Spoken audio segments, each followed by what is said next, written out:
शिव महापुराण यहाँ तक विष्णु पुराण करती है, स्कंद पुराण वर्णन करती है, कार्तिक खंड वर्णन करता है कि तुलसी का क्यारा गोल है, चौकोर है, षडाकार का है। उसका भी प्रमाण हमारे शास्त्र में लिखा हुआ है कि अगर तुलसी का कुंड गोल है तो वो ऐश्वर्य प्राप्त करता है, तुलसी का कुंड चौकोर है तो वंश की वृद्धि करता है, तुलसी का कुंडा अगर षडाकृति का है, 6 फलक वाला है तो वो घर में संपदा की वृद्धि करता है। ये तुलसी के कुंड का भी प्रमाण हमारे यहाँ शास्त्र में लिखा हुआ है कि कुंडा कैसा होना चाहिए, तुलसी के कुंड की आकृति कैसी होना चाहिए, तुलसी का कुंड होना कैसा चाहिए, उसका भी प्रमाण हमारे यहाँ स्कंद पुराण में लिखा हुआ है, विष्णु पुराण में लिखा हुआ है कि आपको क्या किस रूप में चाहिए। पर जगत है ना, दुनिया के आगे हाथ फैलाओ, जाकर निवेदन करो, यहाँ वाले बाबा के पास हो या वहाँ वाले बाबा के पास हो या उसके पास हो या उसके पास हो या जगत के पास जाओगे, दुख पाओगे, रुपया खाएंगे, चूना लगाएंगे, धक्के मार कर निकाल देंगे, 2-4-8 दिन घुमाएंगे फिराएंगे, कल आना परसों आना नरसों आना, ऐसा करना वैसा करना, बस बाबा यही घुमाते रहेंगे और तुम्हारे धन का चूना लगाते रहेंगे।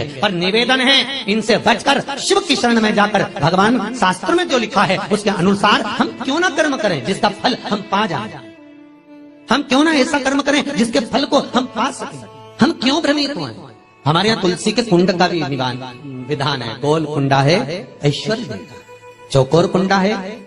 आप लोग कई बार देखे होंगे किसी किसी के यहाँ चौकोर तुलसी का क्यारा होता है, कुंडा होता है, वो वंश बड़ा, षडाकृति का है, वो धन देता है, संपदा।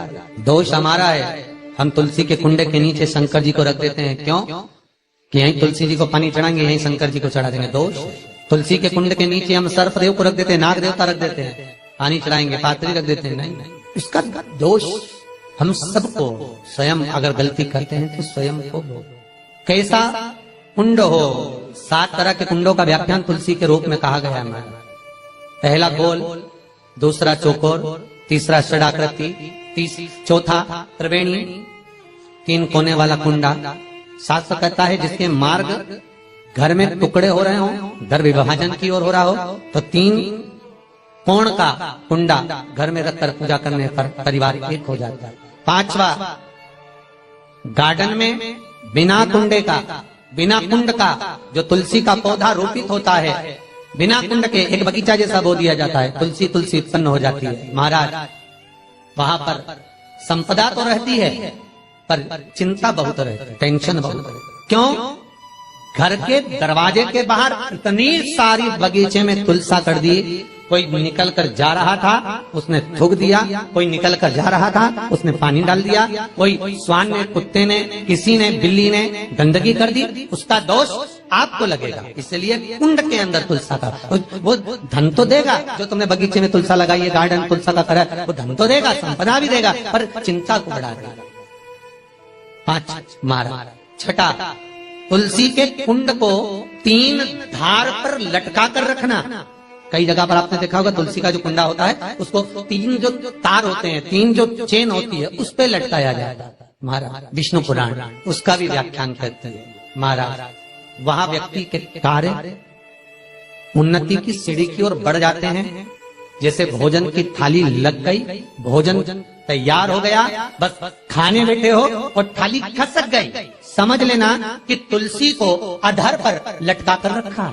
इसलिए कार्य तो हो रहे हैं, बनने वाले, 4 दिन बाद ये काम होने वाला है, 8 दिन बाद ये काम होने वाला है, लग रहा है कि इसमें इतना फल मिलेगा, लग रहा है इस व्यापार को करेंगे तो इतना फायदा हो जाएगा, सब कुछ करा, लाखों रुपए लगा भी दिए, थाली मालूम पड़े खसक गई, अधर लटका है।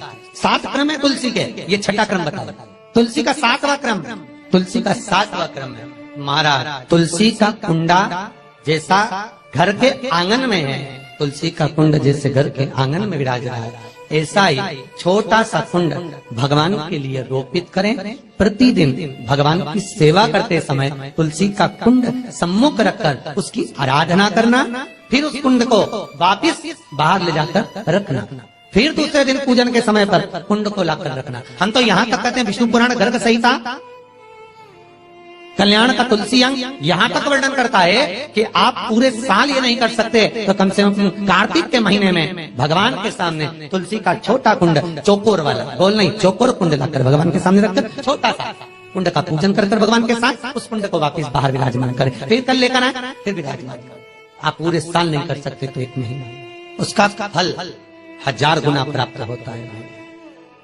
तो किस चीज के लिए कहा गया कि तुलसी का कुंडा एक बाहर हो, एक घर के अंदर मंदिर के सामने पूजन के लिए रखा जाए? तो कहते हैं उस घर में वैभव, सत्ता, संपदा, लक्ष्मी, समृद्धि, शांति की कभी कमी नहीं है, कभी प्राप्ति, सुख की, आनंद की।